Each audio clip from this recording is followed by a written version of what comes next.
What it do, Silverback Gorilla Pack? Today's video I'm gonna be talking about weed, marijuana, because I know a lot of us deal with this, and me personally, I have a new goal and I wanted to share it with you guys. So I really do want to take a break from smoking weed. Now, this obviously sounds like a fucking like regular ass little small goal. It's actually not. And I'm sure if you guys smoke weed, I'm sure you guys know exactly what I'm talking about. I could kind of pretty much accomplish anything I put my mind to. But I started realizing like how actually hard it was for me to quit smoking weed. I told myself I'm gonna take breaks, little tolerance breaks here and there. I always find my way back to smoking weed somehow. I always find myself going back to my habits and smoking weed.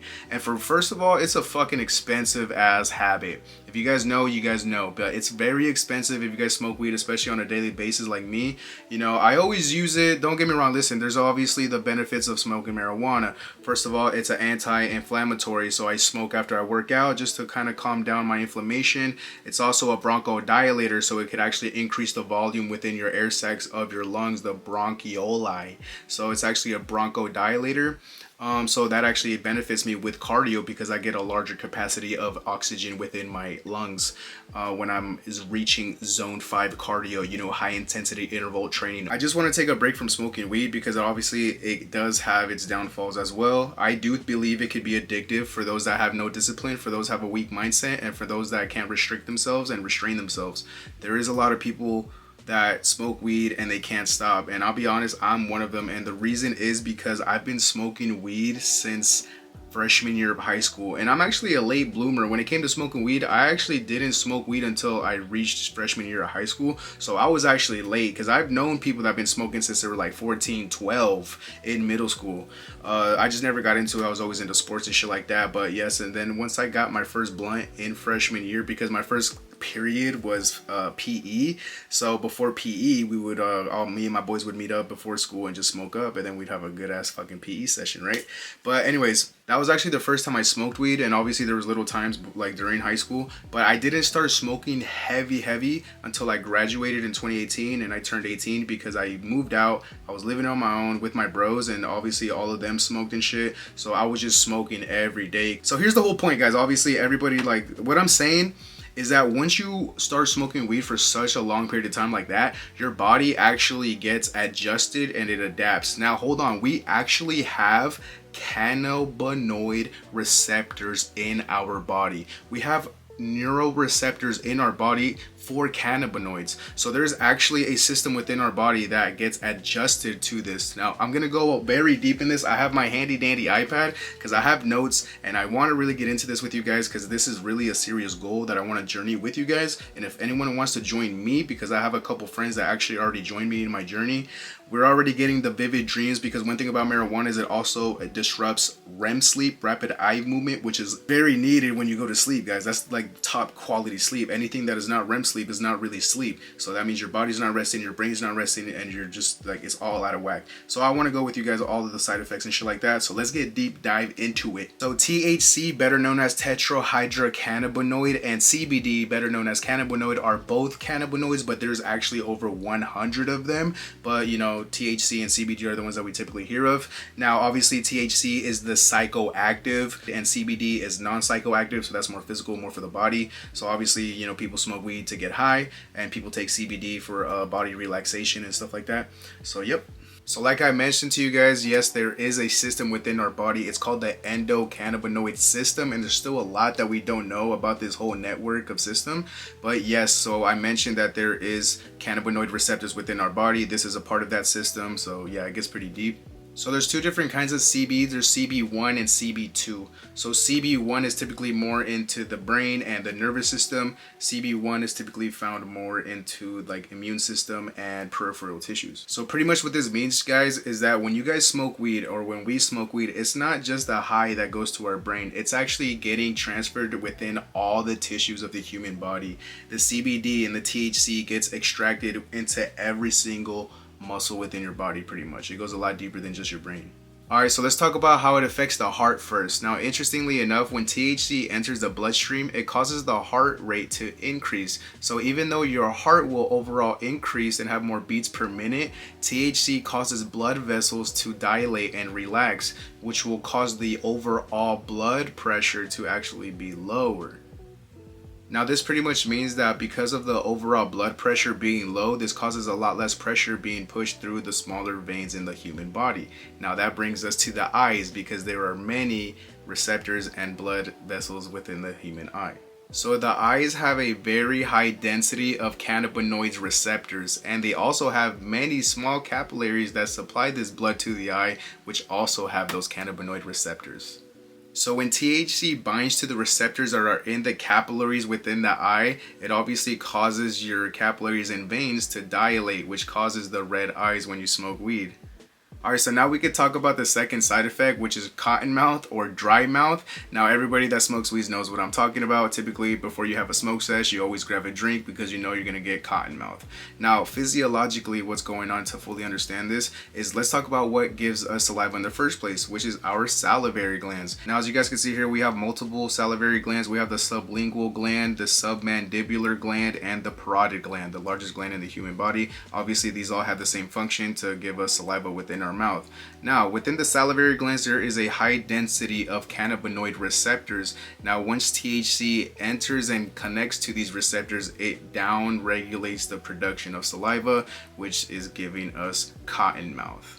Alright, so now that I think about it, I'm pretty sure you guys don't care about the whole physiology and anatomy about how THC and weed affects this. I kind of just broke that shit down just to kind of give you guys an example of like, this is a lot deeper than just like trying to quit weed, because this obviously enters our bloodstream, it enters our receptors, our nervous system, our brain. So our body does adapt, our body does gain a tolerance and a dependence for it. So that's why it's actually very hard for people to stop smoking weed. And I had to learn this because I was like, why do I always find myself having to smoke weed? Because clearly once you stop and you go cold turkey, you're gonna obviously have like withdrawals, you're gonna feel irritable, you're gonna just want to smoke, you know everybody takes a smoke break and stuff like that. And once I kind of started realizing that, like I would catch myself being irritable when I'm taking smoke breaks.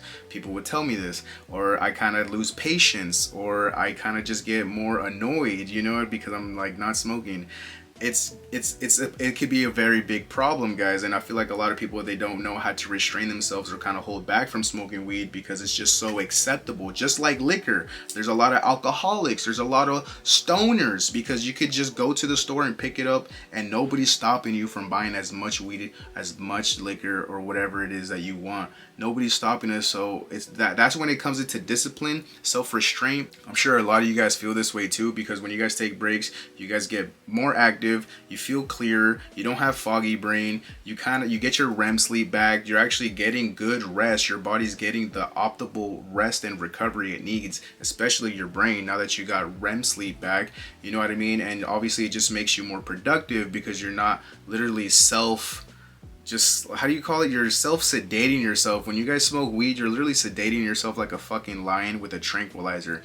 Now, obviously, there are its benefits. As an athlete, I know of the benefits. Like I said, bronchodilator, it releases blood pressure. It also helps with anti-inflammatory. So once I finish my post-workout, I will just go to the yoga room, smoke, hit my CBD pen, and I could already feel my muscles relaxing, getting more tense. My nervous system kind of eases, my muscles get relaxed, and I kind of just start using yoga and starting to just recover, release the tension and pressure from my muscles. It could definitely be a tool, like I said, but you guys really just can't be depending on it or doing it every day, guys. So pretty much what I'm saying is, I don't know who needs to hear this, but if you guys want to take a break, come along with this journey with me, because me and like 6 of my boys are gonna stop and take a break from smoking weed just to see how productive we are, because it's not a problem. Obviously it's not affecting me in a negative way. I'm still productive, I'm still producing, I'm still just on my stuff, working every day, still going to the gym, still being disciplined. But I actually kind of gained weight, and obviously that could be a thing too. You see, that's when liquor and smoking weed can be bad, guys, because obviously when you smoke weed, it releases and gremlin, which is the hunger hormone that your body releases. So obviously that's what kind of gives you munchies, and that's why your stomach starts to growl, because the hormone gremlin, which is the hunger hormone, starts to get released when you smoke THC. And also with liquor, there are days where I'll be fasting, and if I know if I'm gonna drink, like if I go to Vegas, or if I'm having a vacation, or I'm traveling, or there's a party, and I know I'm gonna drink, I have to eat. Like, that's just a problem when it comes to liquor too, because you just have to eat if you're gonna be consuming. Obviously you can't drink on an empty stomach. That shit is terrible for you. Trust me, I know. There was a time where I fasted for 24 hours and the first thing I put in my stomach was a shot of liquor. Oh god, that shit hurt me so fucking bad. My body hated me for that shit. But yeah, guys, that's where you really just have to lock in, stay on your mission, stay focused, stay disciplined, keep your head down, don't smoke, don't drink. I rarely smoke, really. I really got into it heavily because I just been kind of slacking. I've been traveling a lot, so I just kind of been like, you know, why not smoke? Never had a problem with drinking. I still don't really drink a lot. Unless there's an occasion. And as you guys know, alcohol is a carcinogen. It actually breaks down muscle tissue. It slows down and prevents protein synthesis. We all know this, guys. So me, being an athlete and a bodybuilder, I have to lock in. I can't be, breaking down my muscles and drinking all the time. It's only protein and a little bit of fats, no carbs. Another reason why I kind of want to take a break from smoking, is because I've been seeing a lot of people kind of asking if I was okay. They've been saying that I've been looking sad and depressed on my videos, and I'm like, yo, what the fuck are you talking about? But then I look at my videos and I'm like, bro, I fucking look high as shit. I have huge bags under my eyes. Like on my last video, or I don't know if on my last video that you guys have seen where I started talking about locking in and God, that video, first of all, I only got like 2 hours of sleep that day. That's why my bags on my eyes are terrible. Fucking diabolical. And on top of that, I always like to smoke before I do something. I just like to chill and smoke. I'm like, okay, I'm gonna film a video. Oh, okay, I'm gonna edit a video. Let me just smoke. Like, I'm probably gonna smoke right after I finish this video and while I edit it, because I still have a little bit of leftover weed that I'm gonna get rid of. Don't worry, I'm gonna get rid of it. And once it does run out, I'm not buying any more. I promise you guys. But yeah, I just always look high in my videos. I always look tired in my videos. I always just have red eyes and baggy eyes. Yeah, it's just terrible, guys. So that's a big reason, because I'm actually on camera, so I don't want to look like a fucking pothead that's like stoned and only got 2 hours of sleep, guys. So luckily my eyes aren't that bad. I got back onto night shift, so I'm gonna be probably a lot more baggy eyed and sleepy, but the weed definitely doesn't help. So that's another reason why, guys. All right, Silverback Gorilla Pack. Hope you guys like this video. Get jacked, get money. Let's stop smoking weed, because that shit is slowing us down. You know what I mean? If you're productive and progressive and you're just a fucking beast like me and you're locked in, imagine if we didn't smoke weed. Imagine if we weren't self-sedating ourselves and getting lazy. Like, we're gonna go to another fucking level, guys. I already made 2025 my bitch. I told you guys that. So now I'm gonna make 2026 my other bitch. And I'm gonna have both of them in headlock, and I'm gonna be giving them both nuggies. So by the time I'm 27, bro, I'm gonna be fucking him. I'm already him, but I want to be more him. I want to get more money. I want to travel more, and I want to get more cars, and I got a lot of things in plan, guys. And I'm gonna be documenting this whole shit, because when I'm fucking 65 and 70 and I get to look back at all the videos that I made when I was in my prime as a fucking 25-year-old and 20-year-old, I'm gonna be like, damn, I was fucking jacked. Look how jacked I am. I was hungry for it. Every day I'm fucking working, locking in to better my future, better myself, and better my family. As a man, that is what you guys have to be doing. Be locking in, working every single day to get better. Your future self will hate you if you do not lock in now. Trust me.